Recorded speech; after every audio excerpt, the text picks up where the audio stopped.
What up, everybody, for an episode of Durable by Design. I'm here with Mr. Crispy. What's up? Okay, today we are going to be talking about, we just have a list. We have not got through all 10, Crispy. We haven't? We have not gone through all 10. All right. And let's, what is it? This is the final of the series of what's holding you back from scaling as a service company, or as Crispy says, Why service agencies suck. Okay, so let's say this. What are the final ones? And give me them as why they suck, and then we'll talk about what we can do about them. Let me see. This is a great one. I get this question a lot, and it's how do I build brand presence around my business? And my standpoint is I quickly realized I would say quick. I actually wasted a lot of time not realizing this. Actually, let me append my statement. I realized that if you build a brand around a company, it's not as impactful as building a brand around people. Like I realized that and made a giant pivot. Which is, don't build a following on a company profile, build following around people that are associated with the company. I don't agree with the statement all the way, but I do I do agree and don't agree. Question, why do you think that is why service agencies suck? Because this is why they give up on marketing and go to market and things like that. Because they are testing this in one single avenue, and it's failing because people believe in people. They don't believe in companies all the way, in the sense of, yes, brand presence is important, but brand presence is amplified by the people that are associated to the brand. Yeah. So I agree and disagree. We'll get to that. So tell me So what I hear you doing is the critique is, if you are a service agency, don't only market via company. So what does that mean? Like, what does it mean to market as an individual, or as the term what they call now founder-led marketing? So talk to me what that means. Like, how did you do it? Yeah, so my starting point with this, when I was doing this early on, was I was posting, HubSpot solutions or case studies or various forms of content through just a company profile on LinkedIn. And I was seeing literally zero engagement. No likes, no comments, no reshares. And if there was some sort of engagement, it was from my own team members of me telling them to go and do stuff, which is not great, And so I realized, okay, let me make a pivot and see if I can post this on my own, because I had somewhat of a following, and let's see if I can promote the brand and the value through me as a person.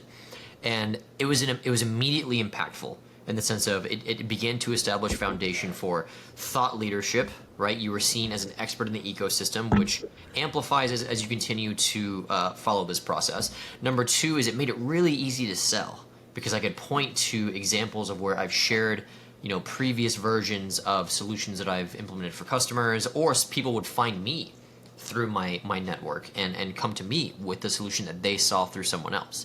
And so I think it boils down to the point of people trust people, and not so much companies, especially in a buying process.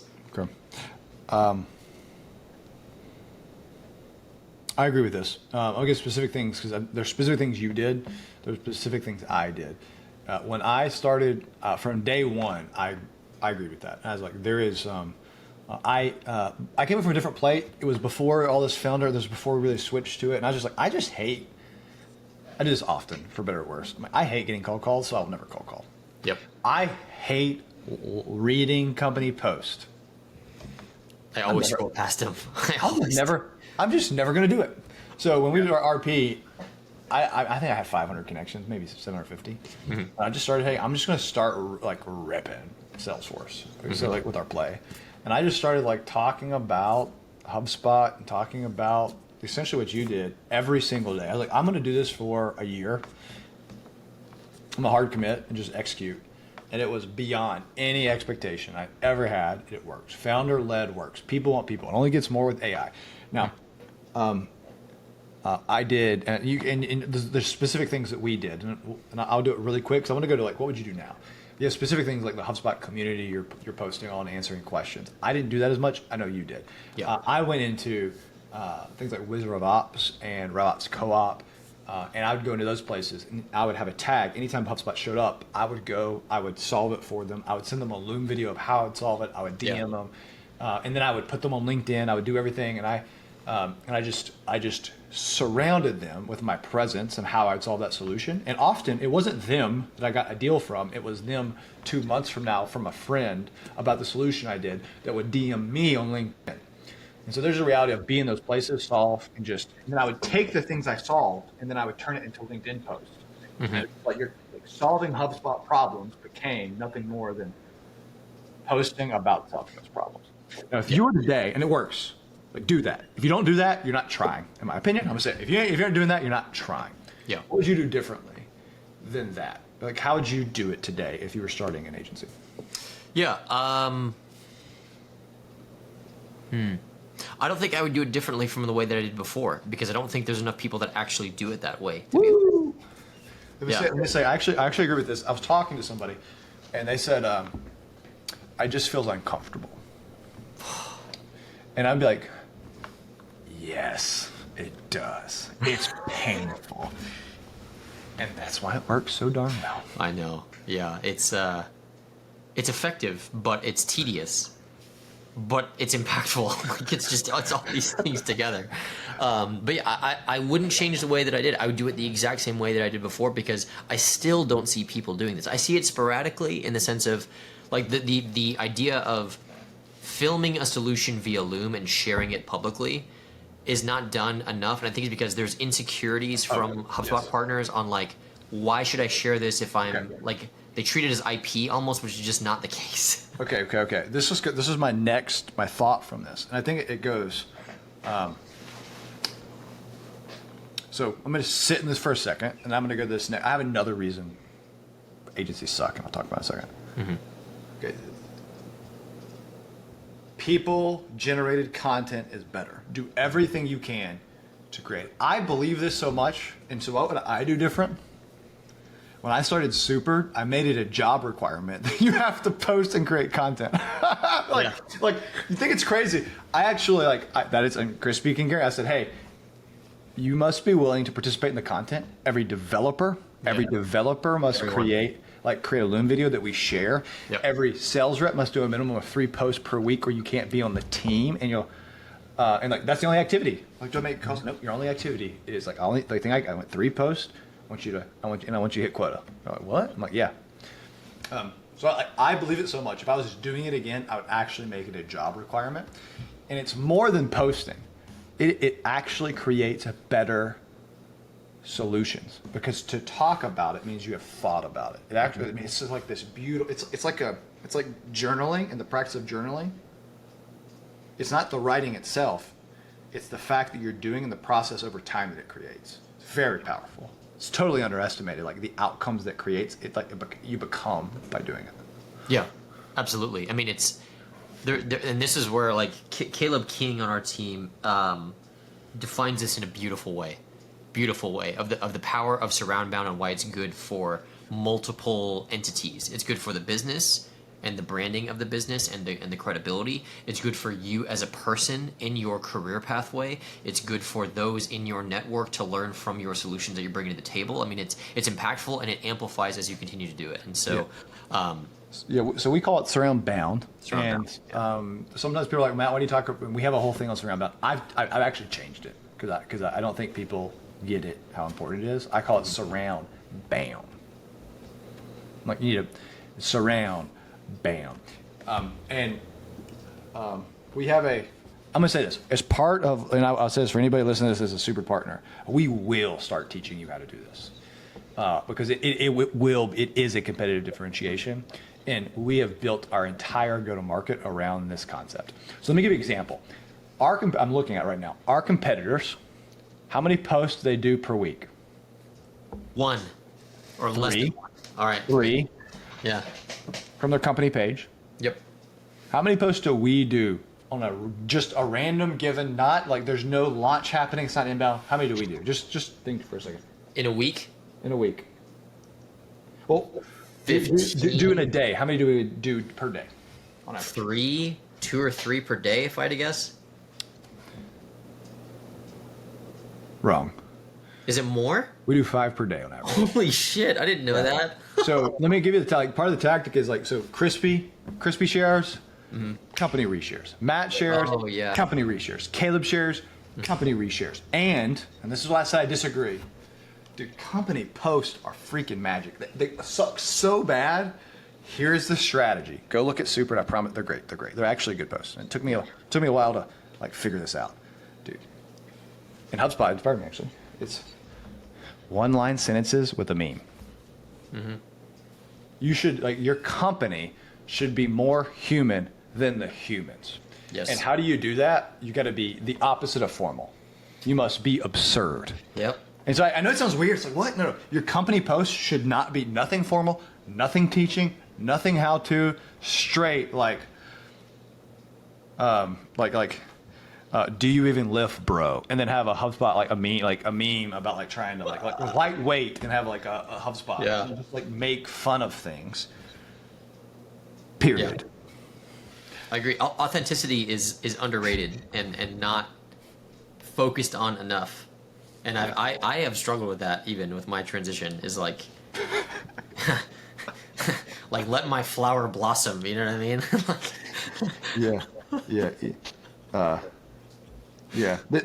Just so everybody knows, the entire Durable by Design, my intent is to everybody to see the real Crispy to come out. And so sometimes I'm like, hey, Crispy, can you say that again with more crispiness?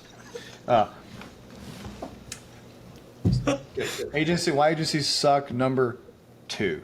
Yep. Why agencies suck, number 2 is, so we talked about surround bound. It is this. You think you have secrets and you don't. Now, there's different ways you can take this. I'm taking about this very specific. You think you have secrets and you don't. You think you have something. Your IP is so incredible that you don't want to share it with people. So you gate everything, you keep it behind gates, and that kills you or caps your growth. Yeah. Do you agree? Absolutely. Okay. And I have to tell people this constantly. It's like, and I would tell end customers this when I was a partner. It was we're special, we're unique. It's like you're not, but heard. It's like, and here's why.